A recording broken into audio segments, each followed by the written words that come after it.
So let's talk about Indiana Jones and the Iron Phoenix by Lee Mars, art by Leo Dranano, and colors by Perry McName. I don't know. Do you think I actually know how to pronounce things? Frank Lopez also did colors. So this is a 4-issue miniseries that is an adaptation to a video game that never was. Indiana Jones and the Iron Phoenix was going to be a direct sequel to Fate of Atlantis, but it never came to fruition, but it did get a comic book adaptation.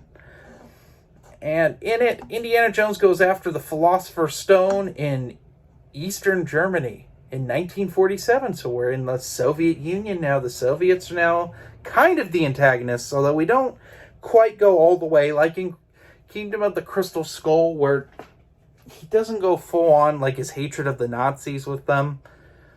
And it makes sense to have the Soviets be the villains. It also makes sense to age up Marcus. Marcus looks really old in this comic. And it's nice to see an more elderly Marcus Brody. So that's nice. Indy is trying to stop a former Nazi, trying to restart the Third Reich, which sounds eerily similar to Dial of Destiny's plot. Interesting. This isn't the first time the Philosopher's Stone has showed up in an Indiana Jones story. In fact, he went after the Philosopher's Stone, probably a couple decades before this, in the novel Indiana Jones and the Philosopher's Stone. There's probably multiple Philosopher's Stones. In fact, in this, there's 3 of them, and they combine into one like Voltron. That's kind of weird and interesting.